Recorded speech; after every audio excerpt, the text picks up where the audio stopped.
आप एक बात पर विश्वास कर लीजिए कि आपको कोई भी सुखी नहीं कर सकता। यदि आपको कोई सुखी कर सकता है तो आप हैं। बिल्कुल घनीभूत अर्थात ठोस बात है, इसे समझ लेना। यदि आप अपने विचार के द्वारा, विवेक के द्वारा अधर्माचरणों का त्याग करके धर्म पूर्वक जीवन व्यतीत करते हुए भगवान नाम जप करते हैं तो पूर्व पाप कर्म के अनुसार जब देह रचा गया तो उसमें जो प्रारब्ध दुख सुख का है वो तो आएगा, पर आपको परास्त नहीं कर पाएगा। और आगे आपके लिए महासुख है जो दुख और सुख दोनों से परे है। अखंड प्रसन्नता, अखंड आनंद, वो केवल आपके करने से होगा। उपदेश मिल सकते हैं, मार्ग बताया जा सकता है, आपको सहयोग मिल सकता है, पर चलना आपको होगा।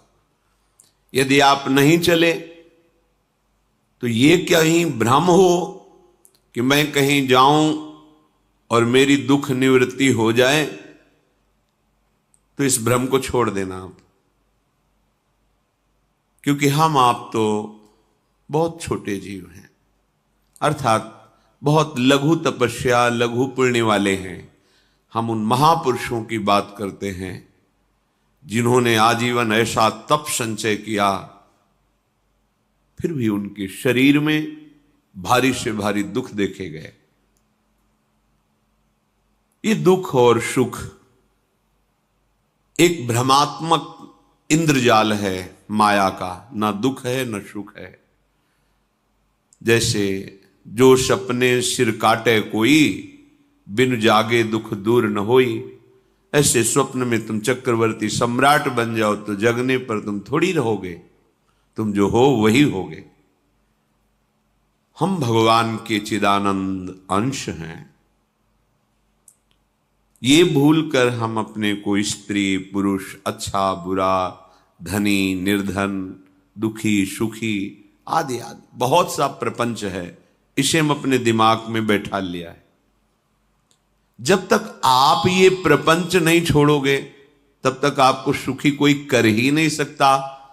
क्योंकि दुखालयम नाशवान संसार का तो तुमने अस्तित्व रखा है। अगर ये किसी के दूर करने से होता तो स्वयं जगत गुरु परब्रह्म परमात्म तत्व भगवान श्री कृष्ण सामने हैं और अर्जुन को कह रहे हैं, मात्रा स्पर्शास्तु कौन्तेय शीतोष्ण सुख दुखदा आगमा पायनो अनित्यास्तास्तितिक्षस्व भारत। हे भारत, हे अर्जुन, ये आने जाने वाले अनुकूलता प्रतिकूलता, गर्मी शीतलता, अर्थात काम क्रोध लोभ मोह मद मत्सर अपमान निंदा, ये सब ताप पहुंचाते हैं। अनुकूलता सम्मान यश कीर्ति धन वैभव, मानी हुई मान्यता, ये सब शीतलता पहुंचाते हैं। ये उष्णता और शीतलता, अनुकूलता और प्रतिकूलता आने जाने वाले हैं। भगवान ये नहीं कह रहे मैं मिटा दूंगा, कह रहे तास तितिक्षस्व भारत। हे अर्जुन, ये तुम्हें सहना होगा। यदि तुम इसे सह गए तो तुम्हारे हृदय में ऐसी स्थिति प्रकट हो जाएगी कि फिर ये स्पर्श भी नहीं कर पाएंगे। सहने से तुम्हारी भक्ति बढ़ेगी, तुम्हारा चिंतन बढ़ेगा, तुम्हारा स्मरण बढ़ेगा। सत्य वस्तु के लिए, सत्य तत्व के लिए तुम सुखी हो जाओगे। बिल्कुल खुली बात। आडंबर नाटक पाखंड इसकी जरूरत नहीं है। प्राकृतिक भोगों में सुख बुद्धि, देहाभिमान, विद्यारूप महत्व कुल धन यौवन अभिमान, यही तुम्हारे दुख का मूल है और ये कोई दूसरा नहीं हटा सकता। ये तुम्हें अपने विवेक सत्संग से प्राप्त हुए विवेक के द्वारा, शास्त्र स्वाध्याय से प्राप्त हुए विवेक के द्वारा इसे तुम्हें त्यागना है। दुख तुम पकड़े हो तो छुड़ा कौन सकता है? छुड़ाना तो आपको ही पड़ेगा। अगर कोई वादा करता है कि मैं आपको दुख रहित कर दूंगा, मुझे आज तक समझ में नहीं आया। दुख रहित होने का जो उपाय है वो गुरुजन, महापुरुष, संत जन बताते हैं कि जब चारों ओर अंधेरा छा रहा हो, कोई अपना न दिखाई दे रहा हो, केवल दुख ही दुख, अशांति ही अशांति, उस समय आप देखिएगा कोई एक है जो आपको बहुत प्यार कर रहा है। वो हमारे प्रभु हैं। आप जिनकी तरफ पीठ किए हो और जहां दुख है उधर मुख किए हो, वापस घूमो, सन्मुख होइएगा। सन्मुख होए जीव मोहि जबहि, जन्म कोटि अघनाशों तबहि। करोड़ों जन्मों के पाप नष्ट कर देते हैं भगवान। जहां प्रभु की तरफ हुए तो पता चला बहुत जन्मों से बिछुड़ा था, वो मेरे स्वामी मिल गए। भारी से भारी संकट की निवृत्ति के लिए एकमात्र उपाय भगवान श्री हरि का आश्रय, उनके नाम का जप। सत्य मान लीजिए, आडंबर से कुछ नहीं होना। चाहे जितने जंतुर बांध लो, चाहे जितना जो कुछ जादू टोना जो मन आवे सो कर लो, बारी मथे घृत होए बरु शिकताते बरु तेल, बिनु हरि भजन न भवतरी यह सिद्धांत अपेल। विनिश्चितम बदामिते नान्यथा वचांस में हरि भजंती। अटल बात है, यदि भजन नहीं करोगे तो तुम्हें कोई सुखी नहीं कर सकता। तात्कालिक आपको ऐसा लग सकता है मेरा काम बन गया, नहीं, वो तत्कालिक है। हमारा काम बनना तो तब होगा जब हमारा आवागमन मिट जाए, सदा सदा के लिए मुझे ऐसी वस्तु प्राप्त हो जाए कि जहां चाह ही खत्म हो गई, जहां दुख ही खत्म हो गया। वो हमारा स्वरूप है, वो हमारे आराध्य देव हैं। प्रार्थना मान लीजिए, भटकाव से बचिए। ये कलिकाल मलायतन मन कर देख विचार,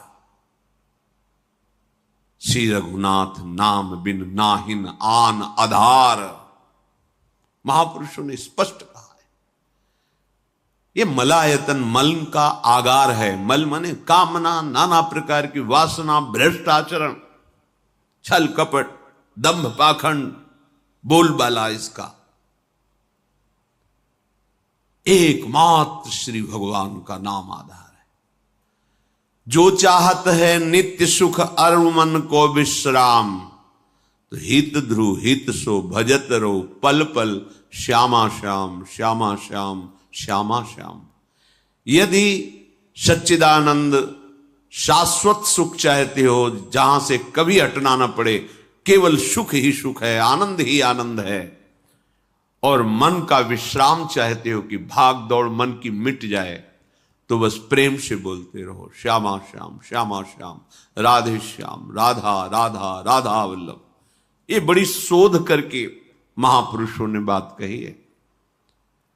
यदि आप भजन नहीं करते तो आप दिमाग में लिख लीजिए, चाहे अपनी नित्य डायरी में लिख लीजिए, जो आप दिनचर्या लिखते हैं। आपको कहीं भी कभी भी कोई भी सुखी नहीं कर सकता। गांठ बांध लीजिए, भटकने की जरूरत नहीं है। और यदि नाम जप करने लगे, धर्माचरण करने लगे, तो तुम आशीर्वाद देने वाले बन जाओगे। सातरति सातरति सा लोकांतारयति। ध्यान दीजिए, वो तर जाता है, वह तर जाता है, वो लोकों को तार देता है। जब पृथ्वी में भयंकर पापाचरण की वृद्धि हुई, असुरों के द्वारा प्रेरित होकर के जहां भी धर्माचरण, नाम कीर्तन, यज्ञ, हवन, होम, ऋषि मुनि विध्वंस कर दो, क्या हुआ? कोई दूसरा दिखाई दिया क्या? नहीं, किसी की सामर्थ्य नहीं थी। सब मिलकर के ब्रह्मा जी के पास गए, जो ईश्वर कोटि के महापुरुष, सबने ब्रह्मा जी से प्रार्थना की। ब्रह्मा जी ने कहा, हम भी जिनके सेवक हैं वही प्रभु अब हमारे दुख का निवारण कर सकते हैं। सोचो, आप किसी और से दुख निवृत्त कराना चाहते हैं, जिसने सृष्टि बनाई है, भगवान ब्रह्मा जी भी कह रहे हैं मैं जिनके सेवक हूं, वही प्रभु हमारे और आप सबके दुखों का निवारण करते हैं। तो आपको समझ में नहीं आ रहा कि एकमात्र भगवान श्री हरि ही हमारे दुख का निवारण कर सकते हैं। हमें कहीं भागने दौड़ने की जरूरत नहीं है।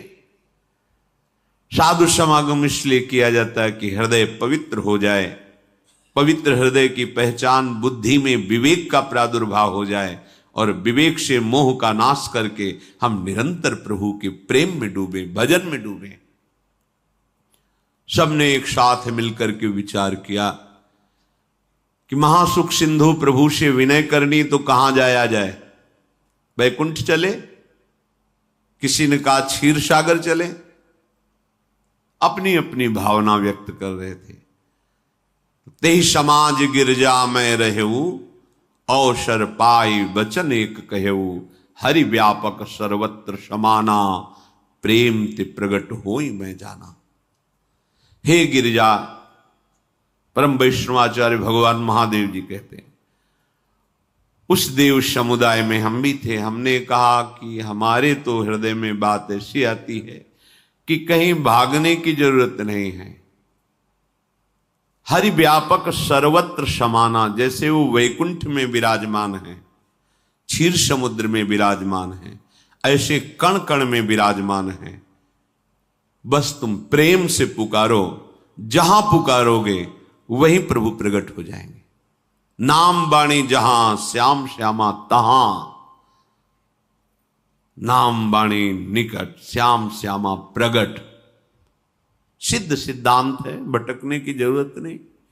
जहां हो वहीं से प्रिया प्रीतम का नाम पुकारो, नाम कीर्तन करो, उनकी लीलाओं का गायन करो, सबको सुख देने की भावना करो। देखो तुम्हारी दृष्टि बदलती चली जाएगी, भगवत साक्षात्कार करने की योग्यता आने लगेगी। ऐसा ही हुआ। सबने मिलकर के श्री भगवान को विनय पूर्वक आर्त भाव से पुकारा। आकाशवाणी हुई, निर्भय हो जाओ, निश्चिंत हो जाओ, मैं स्वयं अपने अंशों के सहित अवतार लेकर इस भूमि का भार हरण करूंगा। तुम सब बड़े बड़े जो देवता हो, जाओ हमारी लीला में सुख लेने के लिए सब ऋक्ष वानर आदि का रूप धारण करो।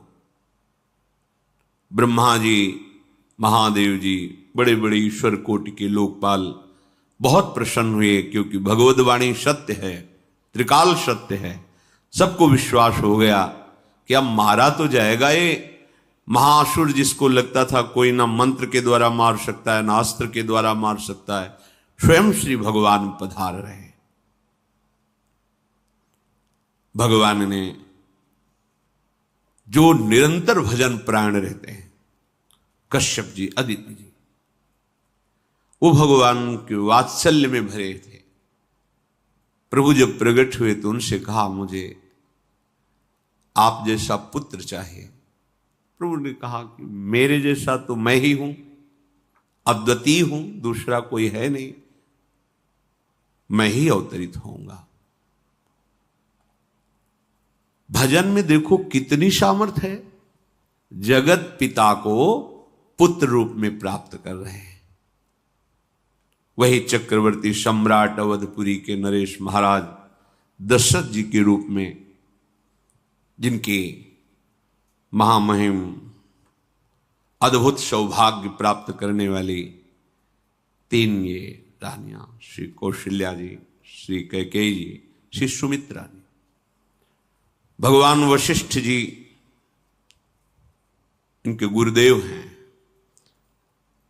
प्रायः बड़े बड़े महान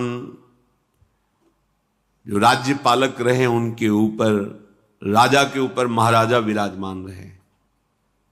ऊपर से स्वर्गलोक आदि लोकों से भी यह शिक्षा मिली है। देवराजेंद्र तो भगवान बृहस्पति, दैत्यराज बलि तो भगवान शुक्राचार्य। जनक जी तो सदानंद जी महाराज, दशरथ जी तो वशिष्ठ जी महाराज, ऐसा था।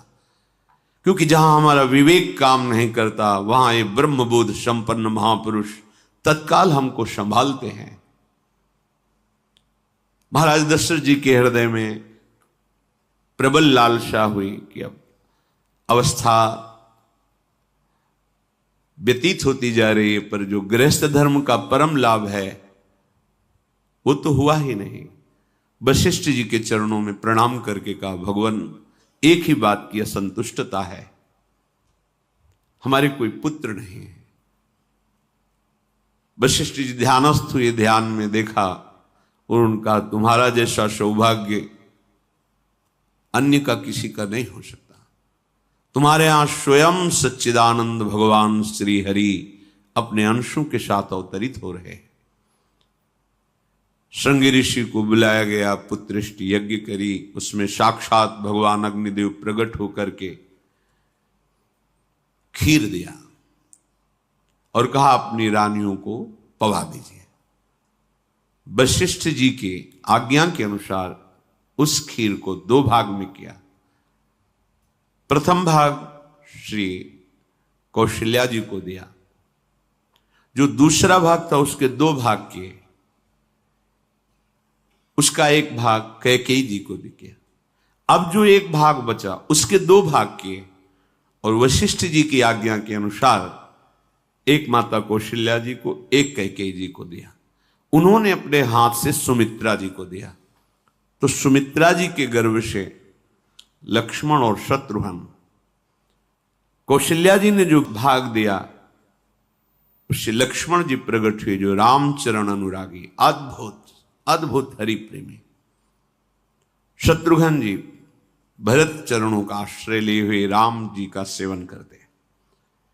बड़ा रहस्य है, कितनी मर्यादा है।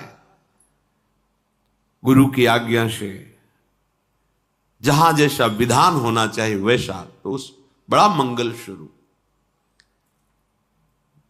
ये महामहिम जगत पावन करने वाली माताएं मानो अपने गर्भ में अखिल ब्रह्मांडों के स्वामी को धारण किए हुए हैं, जिनके गर्भ में अनंत ब्रह्मांड वास करते हैं, उन प्रभु को अपने गर्भ में धारण करने का अनुभव कर रहे हैं।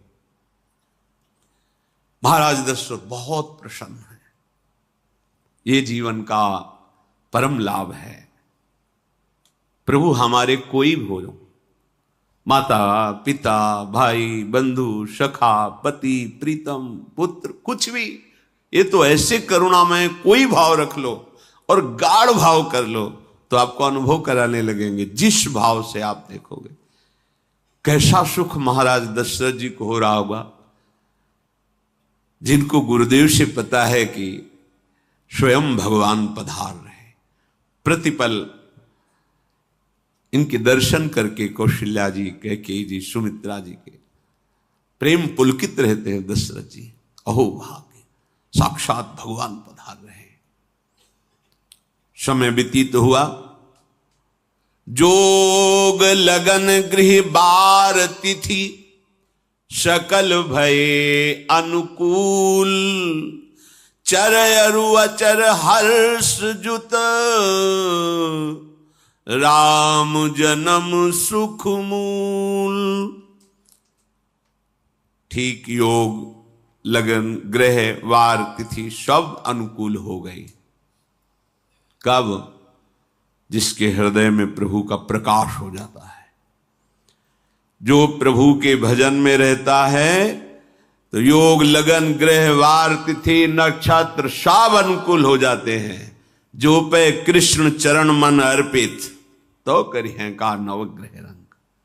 सब ग्रह नक्षत्र वार तिथि, ये जितने भी विघ्न कारक या शुभ कारक है, ये सब शासन में रहते हैं जिसके हृदय में भगवान नाम चल। जिते विनायक शुभ अशुभ, ये विघ्न करे नहीं कोई, क्योंकि भगवान का नाम चल रहा है, हृदय में भगवान प्रकाशित हो गए हैं, परमानंद अनुभव होता है। ऐसे भगवान जगत में प्रकट हो रहे हैं। ये तो कभी कभी अवतार होता है, पर ये अवतार होता ही रहता है। भगत के हृदय रूपी महल में अवतार होता रहता है। जो निरंतर भगवत चिंतन परायण अपने अहम को भगवान के चरणों में समर्पित किया तो भय प्रकट कृपाला, यही हृदय में प्रकाशित हो जाते हैं। हृदय में ही दिव्य वृंदावन प्रिया प्रीतम दिव्य लीला।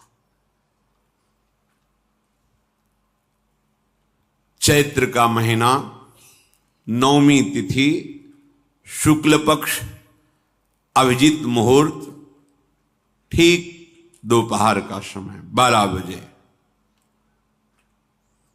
सब लोगों को परमानंद प्रदान करने वाले प्रभु पधारे।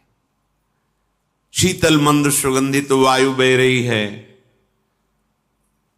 देवताओं की दुंदुभियां बज रही, पुष्पों की वर्षा हो रही, बड़े बड़े ऋषि मुनि नृत्य कर उठे। जैसे साधना को फल मिलता है हृदय आनंद में, आज समस्त साधनाओं के फल स्वयं मंगल मूर्ति प्रभु पधार रहे। सब महात्माओं का, संतों का हृदय अलौकिक आनंद से भरा हुआ है। पृथ्वी जितनी दिव्यता है सब प्रकाशित कर दी। रस भरे फल, औषधियां, दिव्य मणियां, रत्न जो छुपाए हुए अपने गर्भ में थी, प्रभु आ रहे, सब प्रकाशित कर दी। जलधाराएं जो सूखी हुई थी वो भी। जब ब्रह्मा जी ने देखा कि जो भगवान ने आकाशवाणी में कहा था वो सब सत्य हो रहा है, आकाश में ब्रह्मा जी समस्त देवतागण विराजमान होकर के अंजलियों में दिव्य पुष्प लेकर के वर्षा कर रहे हैं। सुंदर सुंदर अलग अलग वाद्य बज रहे हैं। ऋषि मुनि देवता सब स्तुति कर रहे हैं। प्रणाम मुद्रा में सब खड़े हैं, क्योंकि समस्त लोकों का पालन करने वाले भगवान श्री हरि महाराज चक्रवर्ती सम्राट दशरथ जी के भवन में प्रकट हो रहे हैं। तो आकाश में सब ईश्वर कोटि के महापुरुष पुष्पांजलि अर्पित कर रहे हैं। उसी समय भगवान का प्रादुर्भाव होता है। भगवान कभी गर्भ से नहीं प्रकट होते, लीला होती है, ऐसा अनुभव होता है गर्भ है, पर पहले भगवान भगवान के रूप में प्रकट होते हैं, फिर वो बालक बन जाते हैं। कभी ऐसा कहीं नहीं मिला, अनुभव होता है ऐसा, समय से गर्भ रहा, समय से गर्भ बढ़ा, ऐसा अनुभव होता है, पर भगवान प्रकट होते हैं। इसीलिए भय प्रगट कृपाला दीन दयाला कौशल्या हितकारी हर्षित महतारी मुनि मनहारी अद्भुत रूप विचारी लोचन अभिरामा तनु घन श्यामा निज आयुध भुज चारी भूषण बनमाला नयन विशाला शोभा सिंधु खरारी कह दुई कर जोरी अस्तुति तोरी केहि विधि करो अनंता माया गुण ज्ञाना तीत अमाना वेद पुराण भनंता करुणा सुख सागर सब गुण आगर जेहि गावहि श्रुति संता सो मम हित लागी जन अनुरागी भयउ प्रगट श्रीकंता ब्रह्मांड निकाया निर्मित माया रोम रोम प्रतिवेद कहे, मम उर्षो बाशी यह उपहासी, सुनत धीर मति थिर न रहे, उपजा जब ज्ञाना प्रभु मुस्काना, चरित बहुत विधि कीनि चहे, कही कथा सुहाई मातु बुझाई, जेहि प्रकार सुत प्रेम लहे। दीनों पर दया करने वाले, बात समझिए। बहुत तपस्या है, बहुत गुण है, बहुत बड़े साधक हो, बहुत बात अभी नहीं बनी। दीनों पर दया करने वाले। अगर हमारा भजन साधन बन रहा है, हमें भगवत चर्चा कथन श्रवण का सौभाग्य, धाम नाम रूप लीला, ये मेरे प्रभु की हेतु की कृपा है। आप एक बार भी राधा नहीं बोल सकते, कृष्ण नहीं बोल सकते, एक मिनट भी आप नहीं आ सकते, ये केवल मेरी लाडली की कृपा है। हृदय में किंचन मात्र गर्व नहीं, अभिमान नहीं, वो हमारे भगवान को बहुत प्यारा होता है, प्रियालाल को बहुत लाडला होता है।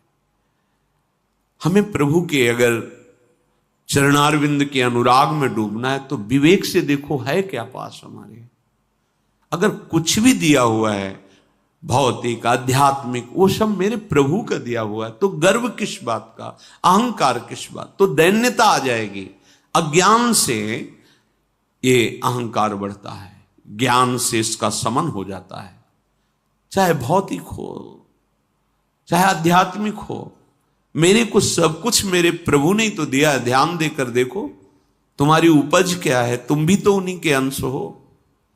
न तुमने शरीर बनाया, न संसार बनाया, तो फिर अध्यात्म तो भौतिक अध्यात्म सब कुछ मेरे प्रभु का दिया हुआ है, सब कुछ प्रभु में है, तो फिर अहंकार किस बात का, दैन्य हो जाओ। यंत्र कहे कि मैं दक्षिण की तरफ चलूंगा और यंत्री तुम्हें उत्तर की तरफ चलावे तो एक कदम चल नहीं सकता यंत्र, ठीक ऐसे ही तुम हो। पर यह ज्ञान न होने के कारण अहम वृत्ति को स्वीकार करके मनमानी आचरणों में उतर गए। अब तुम्हारा यंत्री माया हुई, यंत्रारूढ़ानि मम माया, और यदि भगवद आज्ञा का पालन करते हुए भजन परायण, तो आप भगवान के हाथ के यंत्र बन जाओगे, महासुख में निमग्न हो जाओगे। जो दीनों पर सदैव दुलार करते हैं, माता कौशल्या जी को परम सुख देने वाले प्रभु प्रकट हुए। मुनियों के मन का हरण करने वाले प्रभु को सामने देख करके कौशल्या जी आनंद मगन हो गई। प्रभु कहां? सामने। आनंद क्यों मगन? नेत्रों से अश्रुधारा चल रही कौशल्या जी के सामने देखा, श्याम सुंदर विराजमान है, लोचन अभिरामा तनु घन श्यामा। ऐसी अद्भुत श्यामता त्रिभुवन में नहीं, ब्रह्मा जी की बनाई हुई नहीं, कोई ऐसी श्यामता जिससे उदाहरण दिया जाए कि प्रभु के श्रीअंग की श्यामता कैसी है। वो बस संकेत के लिए चंद्र शाखा न्याय के अनुसार भले कह दे, नहीं प्राकृतिक ऐसी रचना ही नहीं है जो हमारे प्रभु की इंद्रनील मणि श्याम मनोहर, वो है ही नहीं। वो सामने देख रही कौशल्या जी। ये भजन का प्रभाव है। अरविंदाक्ष कमल नयन, देखते ही चित्त चुरा जाए, ऐसे नेत्र हैं प्रभु के। अजान बाहु लंबी भुजाएं, और जब प्रभु जहां प्रकट होते हैं, चाहे वो कंस कारागार हो या अवधपति का महल हो, पहले वैभव से प्रकट होते हैं। ऐश्वर्य स्वरूप, समस्त आयुध, समस्त वैभव, दिव्य आभूषण बनमाला, चार भुजाएं, शोभा के समुद्र, आसुरी वृत्तियों का, भावों का, व्यक्तियों का नाश करने के लिए प्रभु प्रकट हुए। इसीलिए प्रभु से भी बढ़कर प्रभु का नाम है। वो व्यक्ति का नाश नहीं करता, वो वृत्ति का नाश करके भगवत दासत्व प्रदान कर देता है। बहुत अपार महिमा भगवान नाम की है, प्रभु के नाम की है।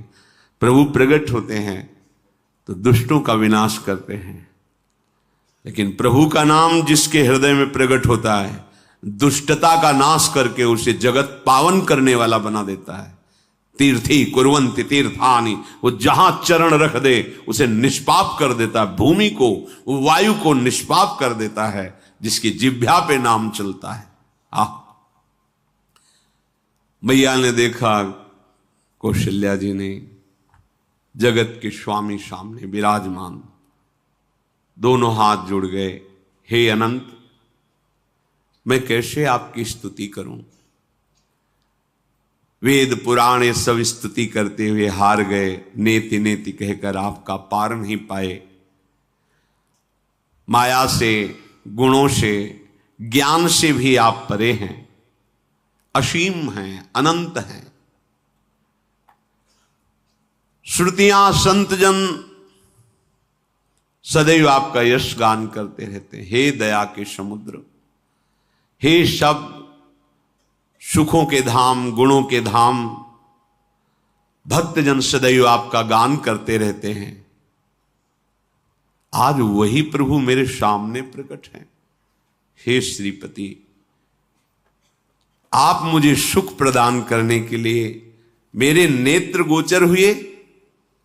अरे जिनके रोम रोम में अनेकों ब्रह्मांड वास करते हैं, एक रोमकूप में अनेकों ब्रह्मांड वास, वो प्रभु मेरे पुत्र कहलाए, ये तो हंसी की ही बात है। मेरी बुद्धि विचलित हो रही। प्रभु कहां आप असीम महिमा अनंत विराट, आप मेरे पुत्र। जब ऐसा वर्णन कर रहे तो प्रभु मुस्कुराए।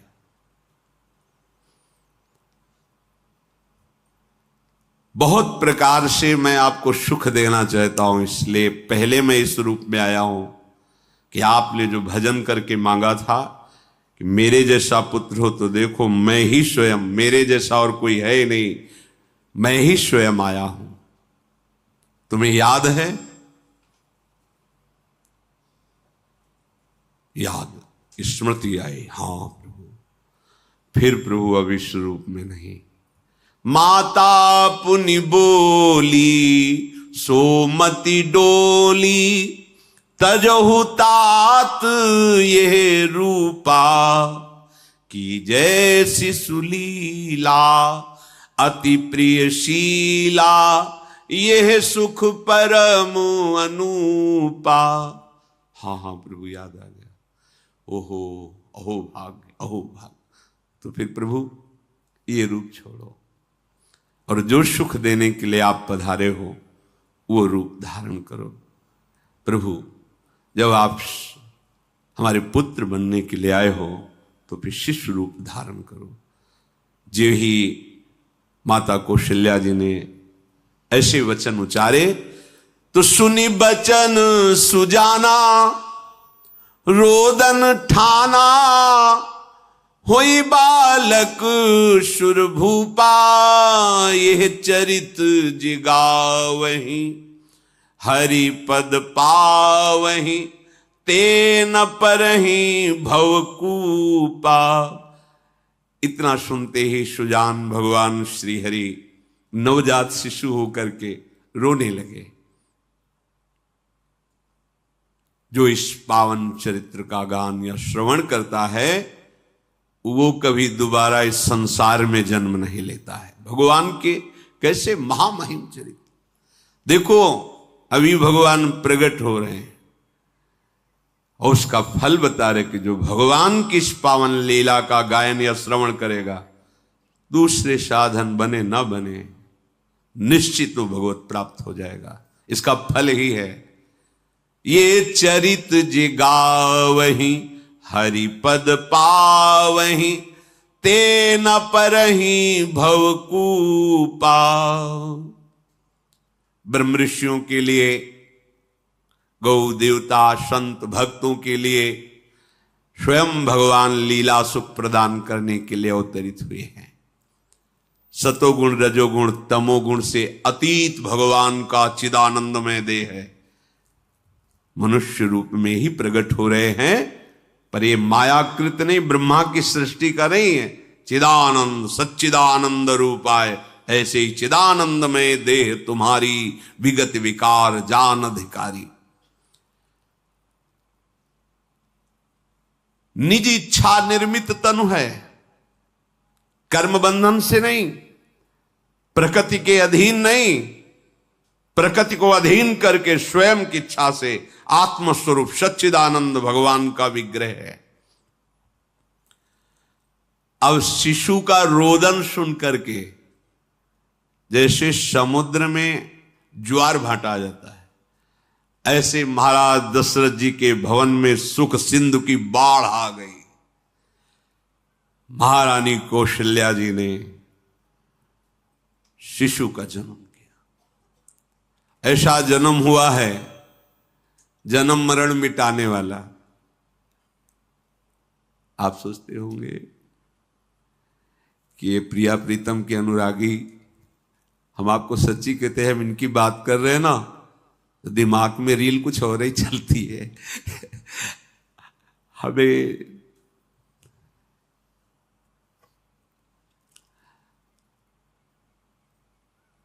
आनंद की उमगन मेरे प्रभु है। कल जब इस प्रसंग का गायन करना है तो थोड़ा चिंतन कर रहे थे, तो जब जनकपुर की सीमा में भगवान विश्वामित्र जी के साथ पधारते, आगे प्रसंग आएगा, और जानकी जी जब पुष्प वाटिका में प्रभु की जब दृष्टि पड़ती है और दोनों दृष्टि मिलती है, तो उस समय दिखाई दे रहा था इतना भी अंतर नहीं था, इतना भी अंतर नहीं था। तो बता रहे प्रिया प्रीतम, इतना भी अंतर है। उनके जब नेत्रों में केवल देख रहे थे तो वही नेत्र थे, रूप और स्थान अलग था, लेकिन नेत्रों में वही था जो देखते, जो यहां देखते वही वहां दिखाई दे रहा था। दोनों नेत्रों में पहचान हो जाती, जैसे अपना पति है ना, और वो किसी सुंदर नाटक में वो किसी दूसरे का पति बन करके स्वांग कर रहा हो, तो उसको जलन थोड़ी होती है, उसको लगता है कि मेरा प्रीतम कितना अभिनय में प्रवीण है, ओहो मेरा प्रीतम, मेरा प्रीतम। वो आनंदित होती उसे देख के, मेरा प्रीतम अभिनय में कितना प्रवीण है। उपासक अपनी ही धारा में रहे।